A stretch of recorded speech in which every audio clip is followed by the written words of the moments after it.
वह अप्रिय तथा मृत्यु के समान कष्टदायक वचन सुनकर भी शत्रुसूदन श्री राम व्यथित नहीं हुए। उन्होंने कैकेयी से इस प्रकार कहा, माँ, बहुत अच्छा, ऐसा ही हो। मैं महाराज की प्रतिज्ञा का पालन करने के लिए जटा और चीर धारण करके वन में रहने के निमित्त अवश्य यहाँ से चला जाऊंगा।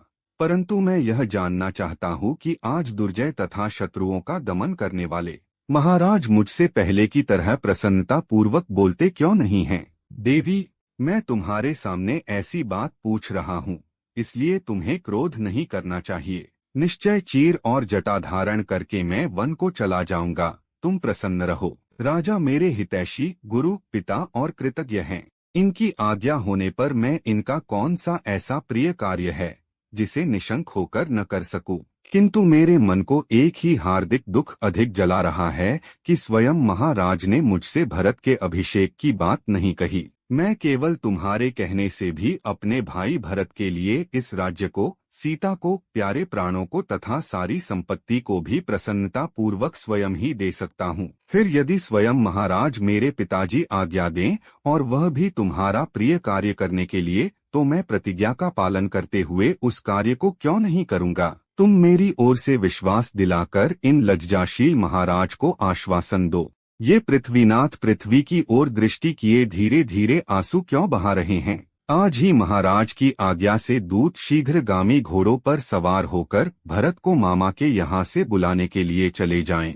मैं अभी पिता की बात पर कोई विचार न करके 14 वर्षों तक वन में रहने के लिए तुरंत दंडकारण्य को चला ही जाता हूँ। श्रीराम की वह बात सुनकर कैकेयी बहुत प्रसन्न हुई। उसे विश्वास हो गया कि ये वन को चले जाएंगे। अतः श्री राम को जल्दी जाने की प्रेरणा देती हुई वह बोली, तुम ठीक कहते हो, ऐसा ही होना चाहिए। भरत को मामा के यहाँ से बुला लाने के लिए दूत लोग शीघ्रगामी घोड़ों पर सवार होकर अवश्य जाएंगे। परंतु राम, तुम वन में जाने के लिए स्वयं ही उत्सुक जान पड़ते हो, अतः तुम्हारा विलंब करना मैं ठीक नहीं समझती। जितना शीघ्र संभव हो तुम्हें यहाँ से वन को चल देना चाहिए। नरश्रेष्ठ, राजा लज्जित होने के कारण जो स्वयं तुमसे नहीं कहते हैं, यह कोई विचारणीय बात नहीं है। अतः इसका दुख तुम अपने मन से निकाल दो। श्री राम, तुम जब तक अत्यंत उतावली के साथ इस नगर से वन को नहीं चले जाते, तब तक तुम्हारे पिता स्नान अथवा भोजन नहीं करेंगे। कैकेयी की यह बात सुनकर शोक में डूबे हुए राजा दशरथ लंबी सांस खींचकर बोले, धिक्कार है, हाय, बड़ा कष्ट हुआ। इतना कहकर वे मूर्छित हो उस सुवर्ण भूषित पलंग पर गिर पड़े। उस समय श्री राम ने राजा को उठाकर बैठा दिया और कैकेयी से प्रेरित हो कोड़े की चोट खाए हुए घोड़े की भांति वे शीघ्रता पूर्वक वन को जाने के लिए उतावले हो उठे। अनार्या कैकेयी के उस अप्रिय एवं दारुण वचन को सुनकर भी श्रीराम के मन में व्यथा नहीं हुई। वे कैकेयी से बोले, देवी, मैं धन का उपासक होकर संसार में नहीं रहना चाहता। तुम विश्वास रखो, मैंने भी ऋषियों की ही भांति निर्मल धर्म का आश्रय ले रखा है। पूज्य पिताजी का जो भी प्रिय कार्य मैं कर सकता हूँ, उसे प्राण देकर भी करूँगा। तुम उसे सर्वथा मेरे द्वारा हुआ ही समझो। पिता की सेवा अथवा उनकी आज्ञा का पालन करना जैसा महत्वपूर्ण धर्म है, उससे बढ़कर संसार में दूसरा कोई धर्माचरण नहीं है। यद्यपि पूज्य पिताजी ने स्वयं मुझसे नहीं कहा है, तथापि मैं तुम्हारे ही कहने से 14 वर्षों तक इस भूतल पर निर्जन वन में निवास करूंगा। कैकेयी, तुम्हारा मुझ पर पूरा अधिकार है। मैं तुम्हारी प्रत्येक आज्ञा का पालन कर सकता हूँ। फिर भी तुमने स्वयं मुझसे न कहकर इस कार्य के लिए महाराज से कहा, इनको कष्ट दिया। इससे जान पड़ता है कि तुम मुझ में कोई गुण नहीं देखती हो। अच्छा, अब मैं माता कौशल्या से आज्ञा ले लूं और सीता को भी समझा बुझा लूं। इसके बाद आज ही विशाल दंडक वन की यात्रा करूंगा। तुम ऐसा प्रयत्न करना जिससे भरत इस राज्य का पालन और पिताजी की सेवा करते रहें, क्योंकि यही सनातन धर्म है। श्रीराम का यह वचन सुनकर पिता को बहुत दुख हुआ। वे शोक के आवेग से कुछ बोल न सके, केवल फूट फूट कर रोने लगे। महातेजस्वी श्रीराम उस समय अचेत पड़े हुए पिता महाराज दशरथ तथा अनार्या कैकेयी के भी चरणों में प्रणाम करके उस भवन से निकले। पिता दशरथ और माता कैकेयी की परिक्रमा करके उस अंतःपुर से बाहर निकलकर श्रीराम अपने सुहृदों से मिले।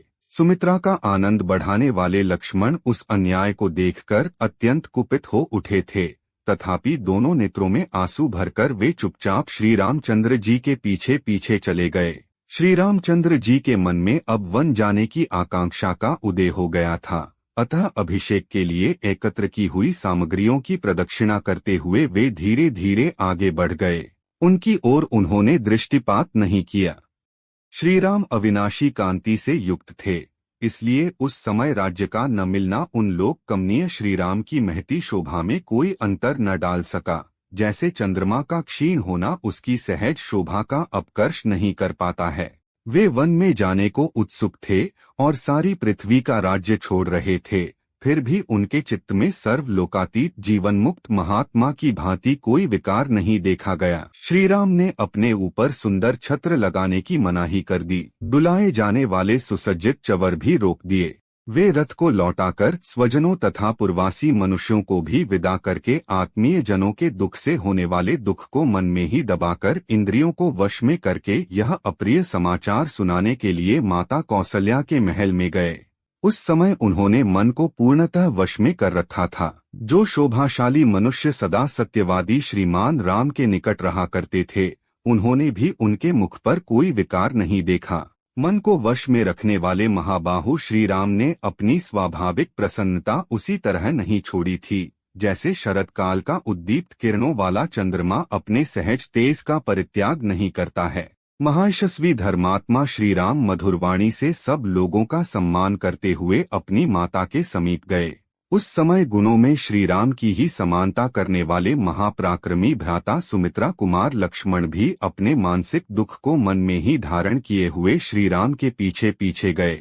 अत्यंत आनंद से भरे हुए उस भवन में प्रवेश करके लौकिक दृष्टि से अपने अभीष्ट अर्थ का विनाश हुआ देखकर भी हितैषी सुहृदों के प्राणों पर संकट आ जाने की आशंका से श्री राम ने यहाँ अपने मुख पर कोई विकार नहीं प्रकट होने दिया। इस प्रकार श्री वाल्मीकि निर्मित आर्ष रामायण आदि काव्य के अयोध्या कांड में 19वां सर्ग पूरा हुआ। उधर पुरुष सिंह श्रीराम हाथ जोड़े हुए ज्यों ही कैकेयी के महल से बाहर निकलने लगे, त्यों ही अंतःपुर में रहने वाली राज महिलाओं का महान आर्तनाद प्रकट हुआ। वे कह रही थीं, हाय, जो पिता के आज्ञा न देने पर भी समस्त अंतःपुर के आवश्यक कार्यों में स्वतः संलग्न रहते थे, जो हम लोगों के सहारे और रक्षक थे, वे श्रीराम आज वन को चले जाएंगे। वे रघुनाथ जी जन्म से ही अपनी माता कौसल्या के प्रति सदा जैसा बर्ताव करते थे, वैसा ही हमारे साथ भी करते थे। जो कठोर बात कह देने पर भी कुपित नहीं होते थे, दूसरों के मन में क्रोध उत्पन्न करने वाली बातें नहीं बोलते थे तथा जो सभी रूठे हुए व्यक्तियों को मना लिया करते थे, वे ही श्रीराम आज यहाँ से वन को चले जाएंगे। बड़े खेद की बात है कि हमारे महाराज की बुद्धि मारी गई। ये इस समय संपूर्ण जीव जगत का विनाश करने पर तुले हुए हैं, तभी तो ये समस्त प्राणियों के जीवनाधार श्रीराम का परित्याग कर रहे हैं। इस प्रकार समस्त रानियां अपने पति को कोसने लगीं और बछड़ों से बिछुड़ी हुई गौओं की तरह उच्च स्वर से क्रंदन करने लगीं। अंतःपुर का वह भयंकर आर्तनाद सुनकर महाराज दशरथ ने पुत्र शोक से संतप्त हो लज्जा के मारे बिछौने में ही अपने को छिपा लिया। इधर जितेंद्रिय श्री रामचंद्र जी स्वजनों के दुख से अधिक खिन्न होकर हाथी के समान लंबी सांस खींचते हुए भाई लक्ष्मण के साथ माता के अंतःपुर में गए। वहां उन्होंने उस घर के दरवाजे पर एक परम पूजित वृद्ध पुरुष को बैठा हुआ देखा और दूसरे भी बहुत से मनुष्य वहां खड़े दिखाई दिए। वे सब के सब विजयी वीरों में श्रेष्ठ रघुनंदन श्रीराम को देखते ही जय जयकार करते हुए उनकी सेवा में उपस्थित हुए और उन्हें बधाई देने लगे। पहली ड्योढ़ी पार करके जब वे दूसरी में पहुंचे, तब वहां उन्हें राजा के द्वारा सम्मानित बहुत से वेदज्ञ ब्राह्मण दिखाई दिए। उन वृद्ध ब्राह्मणों को प्रणाम करके श्री रामचंद्र जी जब तीसरी ड्योढ़ी में पहुंचे, तब वहां उन्हें द्वार रक्षा के कार्य में लगी हुई बहुत सी नववयस्का एवं वृद्ध अवस्था वाली स्त्रियां दिखाई दीं। उन्हें देखकर उन स्त्रियों को बड़ा हर्ष हुआ। श्रीराम को बधाई देकर उन स्त्रियों ने तत्काल महल के भीतर प्रवेश किया और तुरंत ही श्री रामचंद्र जी की माता को उनके आगमन का प्रिय समाचार सुनाया। उस समय देवी कौसल्या पुत्र की मंगल कामना से रात भर जागकर सवेरे एकाग्र चित्त हो भगवान विष्णु की पूजा कर रही थीं।